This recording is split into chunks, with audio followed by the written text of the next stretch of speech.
Let's go. Batter up. We're taking the afternoon off. It's a beautiful day for a ball game. For a ball game today. The fans are out to get a ticket or two. From Walla Walla, Washington to Kalamazoo. It's a beautiful day for a home run. But even a triple's okay. We're gonna cheer and boo and raise a hullabaloo at the ball game today.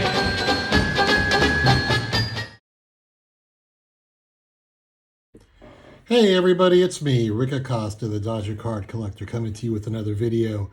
Today is Friday, June 30th, 4 days before the 4th of July. Happy 4th of July to all of my friends here in the United States. And a happy Canada Day to all my friends north of the border in Canada, tomorrow, July 1st. Should be a lot of good baseball going on this weekend. Today I wanted to talk about, I grew up in the 70s, and one of the things I enjoy about my card collection and watching videos of other people's card collections is some of the players they talk about. And I have a habit, just like anybody else on here, of talking about Hall of Famers. And today, maybe while I'll touch upon some Hall of Famers, I wanted to talk about some players from the 1970s who don't get talked about as much as they should, in my opinion. And one of the reasons I started a YouTube channel was I wanted to talk about players that don't get the recognition that someone who made the Hall of Fame did. And in some cases, it's warranted, just because when I look up some of these guys, when I look up their stats, they're not that great, some of them, but some of them had some good career records, and I thought, let's talk about them a little while. So I'm going to focus on 4 teams, and let's take a look, and I'll show you what I've got. Now, the first team I'm going to start with is the California Angels, because that's how I knew them growing up. 2 of the cards I have pictured here is probably, in my opinion at least, the most monumental trade the Angels ever made. A trading of an original California Angel who, while he's not in the Hall of Fame, is famous in California Angel lore, traded for some guy who was frankly part of 3 or 4 guys they received from the Mets, who turned out to be a superstar and eventually a Hall of Famer himself.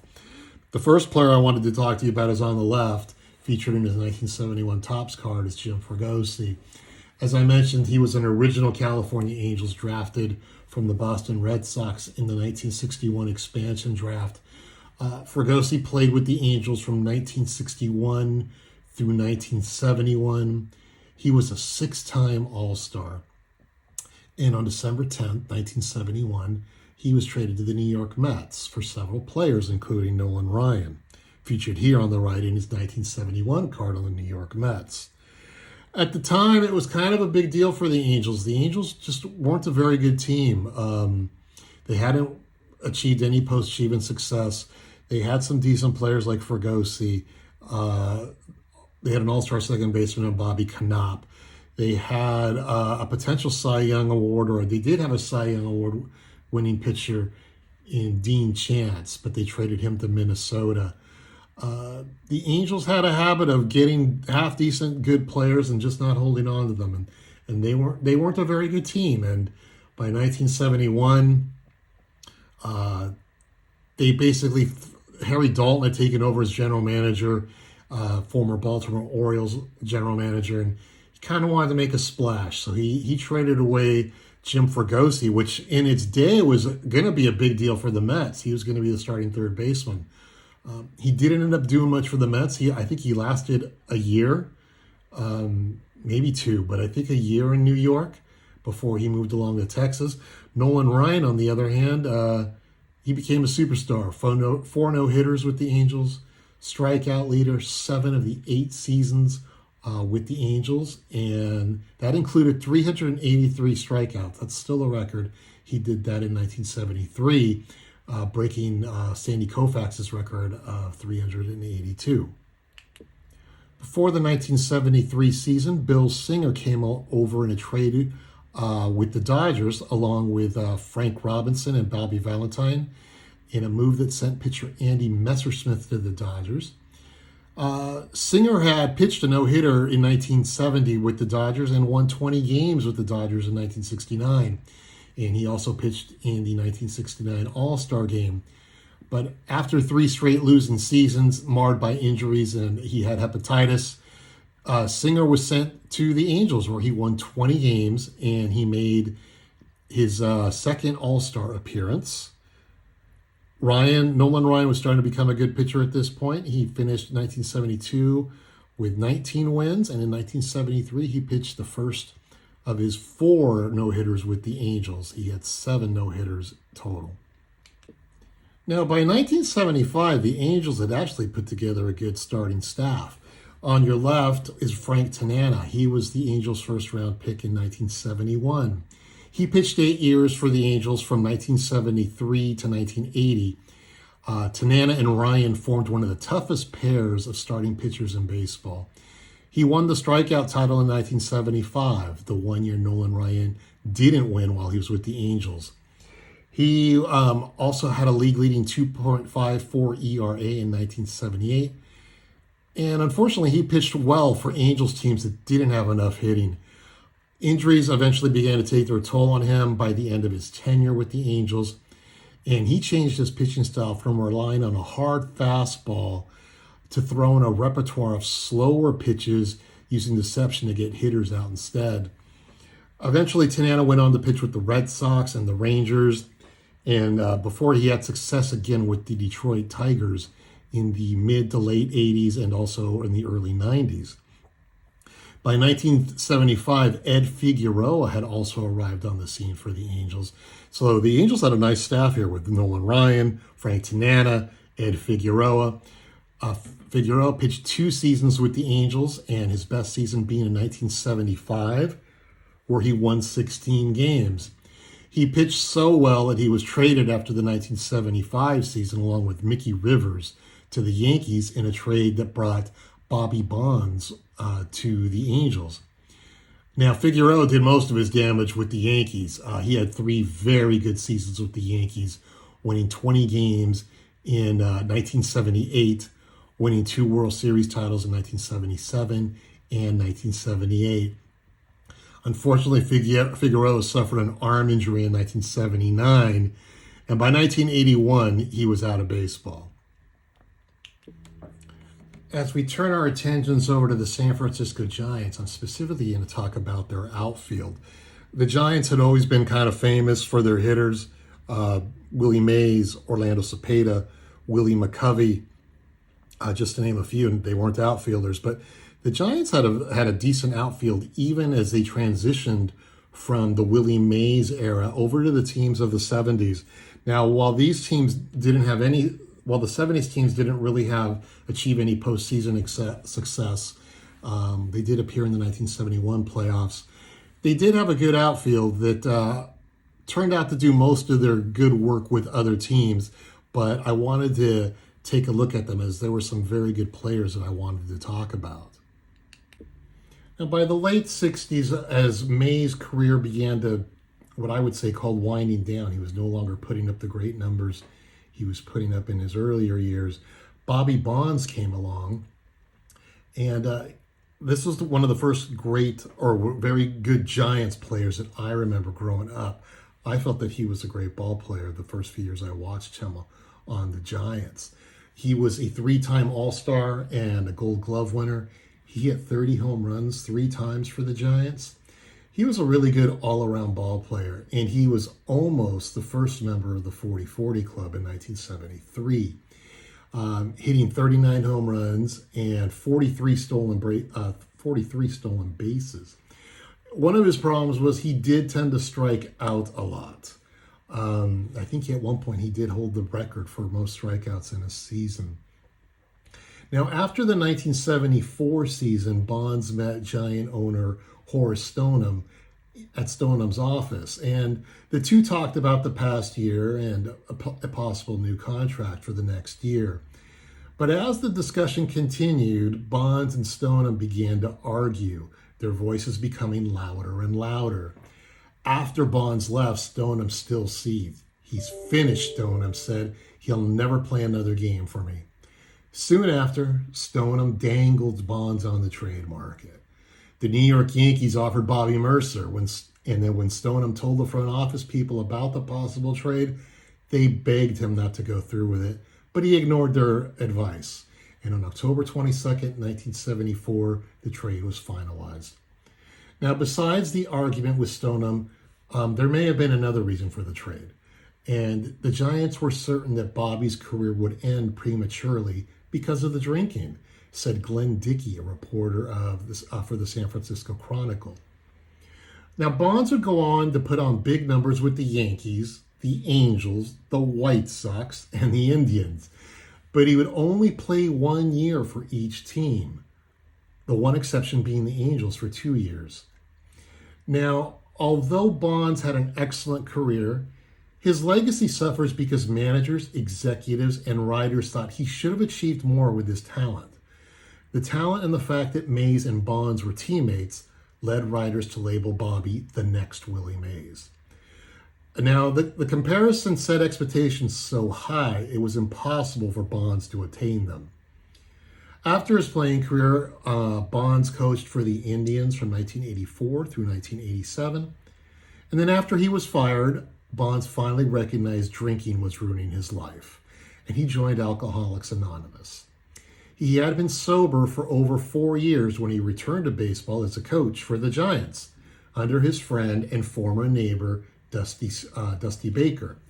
And that was also a move that united Bobby with his son Barry from 1993 to 1996. So after the departure of Willie Mays, the outfield consisted of Bobby Bonds in right, Gary Maddox in center, Gary Matthews in left field. After the trade of Bonds to the Yankees, Bobby Mercer replaced Bobby Bonds in right field. Now, as I mentioned, Bobby Mercer played 8 seasons with the Yankees before being traded to the Giants before the 1975 seasons. He already had a very good career with the Yankees, making the All-Star team and being a good all-around player and just being a team leader. Like Bonds, he did suffer the comparisons. In his case, his comparison was to Mickey Mantle. They thought the press labeled him the next Mickey Mantle. So he was eventually traded to the Giants because the Yankees wanted a right-handed hitter, and Bobby Bonds naturally met their needs. This trade of Bobby Bonds for Bobby Mercer was the first trade in Major League Baseball of 6-figure salaries. They both were making $100,000 at the time. So Mercer comes over to the Giants. He only hits 11 home runs, which was actually 1 home run better than his last year with the Yankees. Remember in 1975, the Yankee Stadium was being renovated. So the Yankees were playing in Shea Stadium, and the right field in Shea Stadium wasn't as cozy as the right field at the old Yankee Stadium. So Mercer's numbers dwindled. When he got to Candlestick Park, he was now playing in a stadium that frankly had a lot of issues with the wind, and a left-handed batter, it was very difficult for him to pull the ball and hit home runs. So he hit 11 home runs in 1975, but he still had 91 RBIs, a .298 batting average, made the All-Star team. Now in 1976, his home run production did go up to 23 home runs, but his batting average went down to .259. Now by this time, it was very well known that the Giants owner, Horace Stoneham, was having financial issues. That was one of the reasons Willie Mays was traded to the Mets. And by this point, every time the Giants got a half-decent player, and all 3 guys that you're seeing here eventually were traded because the Giants could no longer afford them. So by the end of the 76 season, Mercer had only played 2 seasons with the Giants. He was traded to the Cubs for batting champion Bill Madlock. Now, Gary Maddox, he was the center fielder. He was born and raised in L.A., Now, instead of cheering for the LA Dodgers, he grew up really rooting for the San Francisco Giants, the Dodgers' arch rival. Willie Mays was his favorite player, and he wore number 24 when he played Little League Baseball.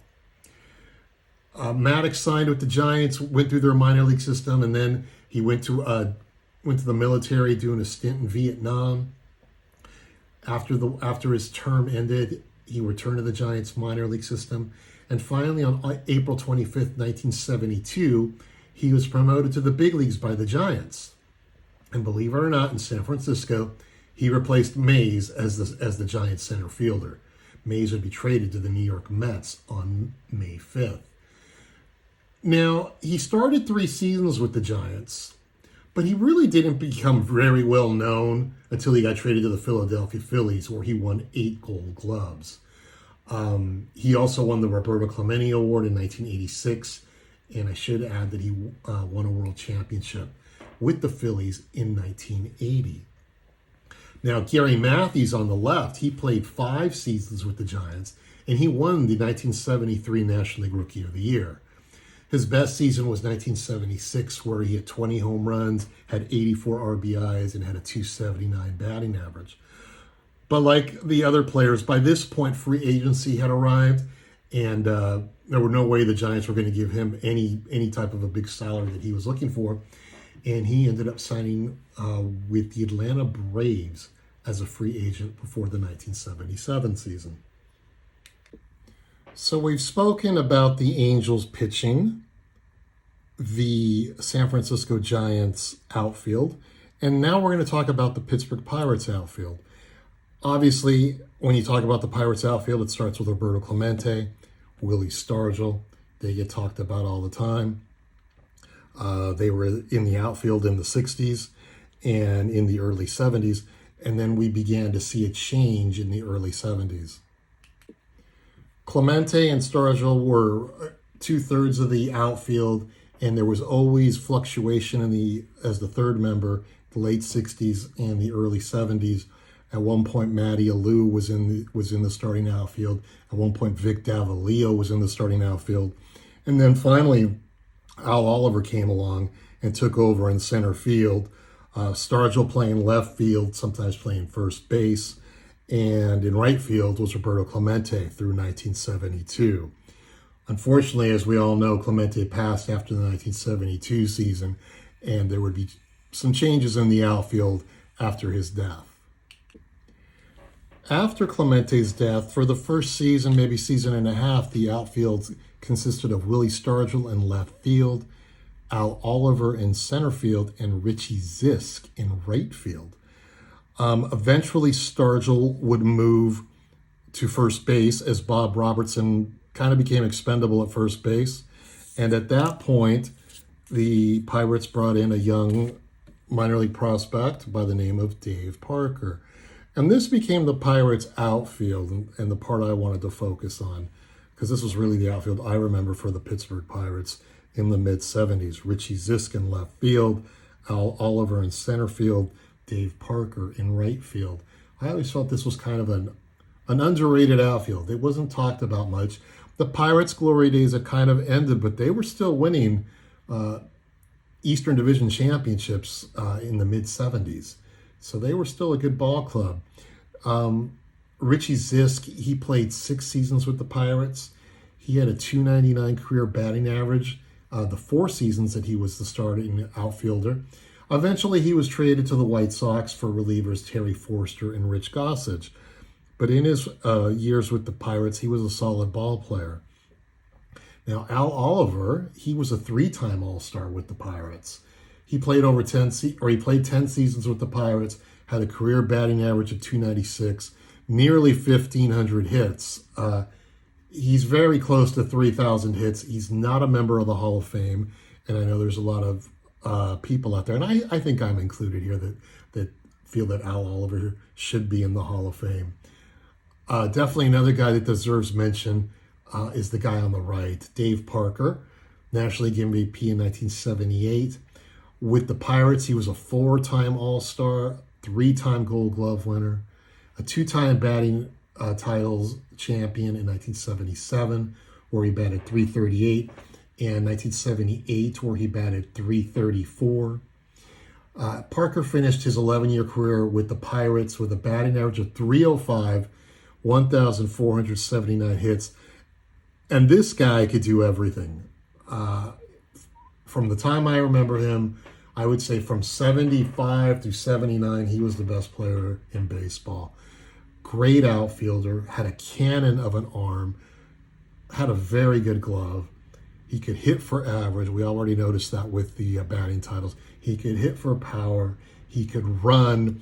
The man could just do everything. Why he's not in the Hall of Fame, I don't get it either. Like I said, Al Oliver roamed the outfield pretty well. And Richie Zisk was a little underrated. I think one of the reasons he was traded was he was about to become a free agent. He was about to make a lot of money. And the Pirates also had a guy in the minor leagues named Omar Moreno who was ready to take over in the outfield. So the Pirates, even though things had changed with the passing of Clemente and moving Willie Stargell to first base, they still had a good outfield for several years. And like I said, as I remember as a child, this was a very good team for me watching them. They were on TV a lot every Saturday. So Richie Zisk, Al Oliver, and Dave Parker, Pirates outfield. Now, the last team I wanted to talk to you about today is the Baltimore Orioles. When I first started watching baseball in 1971, the Orioles were arguably the best team in baseball. 1969, they went to the World Series. They were favored to beat the Mets, and we all know what happened there. In 1970, they went to the World Series and beat the Cincinnati Reds. And in 1971, they went back to the World Series, and the series ended up going to the Pittsburgh Pirates. But arguably, from 1966, when the Orioles beat the Dodgers to win the World Series, to 1983, where the Orioles beat the Phillies to win the World Series, the Orioles were the best organization in baseball. They definitely had their share of a lot of great players. We tend to think a lot about Brooks Robinson, Frank Robinson, who's not pictured here, and then in the later years, guys like Eddie Murray or Cal Ripken, pictured here. But what I wanted to talk about were the Orioles pitchers, because it seemed like the Orioles always had a lot of good pitchers. And I'm going to talk about 7 pitchers in particular for the Orioles. And I'm not even going to bring up the 5 or 6 other Oriole pitchers I should have discussed. So first, I'm going to take a look at the 1971 starting rotation. Now, the 1971 Orioles were one of the, I think they were the second Major League Baseball team to have 4 20-game winners in their rotation. And one of the reasons I wanted to show these guys was because Jim Palmer was the anchor to both pitching staffs that I'm going to show you. But I used to wonder which staff was better. But in even doing the slightest bit of research for this, the 1971 starting staff was phenomenal. Palmer won 20 games. Dave McNally won 21 games. Mike Cuellar won 20 games. And Pat Dobson won 20 games. Now, this staff was great for one season, but in looking at guys like Jim Palmer was an 8-time 20-game winner, a 3-time Cy Young Award winner, a 6-time All-Star, a 4-time Gold Glove. He's in the Hall of Fame. Now, in doing research for the other guys, we didn't have any slouches here either. Dave McNally was a 4-time 20-game winner. Mike Cuellar was a 4-time 20-game winner, and he won the 1969 American League Cy Young Award. Now, Pat Dobson did have his best season in 1971. It was the one season that he won 20 games. But he had a decent career. He tried to make it with the Tigers originally, but he encountered a staff that had Mickey Lolich and Denny McLain. Eventually ended up with the Padres in the expansion draft, where they weren't very well. The Orioles were looking for arms. They traded for Dobson. He became the 4th starter, the worst starter of the group, and he won 20 games. Eventually, he got traded to the Braves, and the only reason he got traded to the Braves, along with Davey Johnson, was because the Orioles needed a right-handed bat, so they traded for Earl Williams. Dobson ended up having a career with the Yankees and with the Indians, and it was a pretty decent career. And I remember him also being a pitching coach for the San Diego Padres and the Kansas City Royals. And he was Mark Davis's. Do you remember Mark Davis, the relief pitcher who won the Cy Young Award? He helped him a lot. I always remember Davis crediting Dobson in his pitching career. But this staff in 1971 was phenomenal. Now I'm going to share with you another great Orioles staff, and you tell me who you think is the best. So the teams from the early 70s, the mid 70s of the Orioles had moved on. Frank Robinson was traded to the Dodgers. Brooks Robinson finally retired in 1977. Dave McNally was traded to the Expos. Mike Cuellar moved on. Pat Dobson moved on. And the one guy that stuck around was Jim Palmer. And Palmer was still a great pitcher by this point. And he was joined by three young men who turned out to be pretty damn good pitchers themselves. 1979 Cy Young Award winner Mike Flanagan, right down here, finished the season 23-9. He was also a member of the 1983 World Series Championship team, the 1979 American League Championship team. In fact, all three of these guys, Scotty McGregor, he was 20-8 in 1980. He also was on the 1983 World Series Championship team. Dennis Martinez is featured here. Finished 14-5 in 1981. Another member of that team. By that point of his career, he was starting to have issues with alcohol, and he did not make the 1983 World Series team roster. He was given a ring. Eventually, he was able to straighten out his life and ended up having a very good career with the Expos and the Cleveland Indians. But these four guys, Palmer, McGregor, Flanagan, and Martinez, they were a pretty good staff there from like 1978 to 1983. They put up some solid numbers. And I'm not even talking to you guys that Steve Stone was on this staff at one point, won a Cy Young Award one year. They also had a young Storm Davis. The Orioles, I always laugh because being from Los Angeles, I always hear, the Los Angeles Dodgers had the greatest pitchers ever. Boy, the Orioles for a while there, for a good 20 years, over 20 years, because they had some phenomenal pitchers, and there are a lot of guys I didn't bring up. They had Robin Roberts near the end of his career in the 60s. And the relievers. Just a lot of good ball players. But I wanted to feature some of the guys that I watched in the 70s grow up, members of the Angels, the California Angels pitching staff, the Pittsburgh Pirates outfield, the San Francisco Giants outfield. And once again, we're back to the pitchers in regards to the Baltimore Orioles.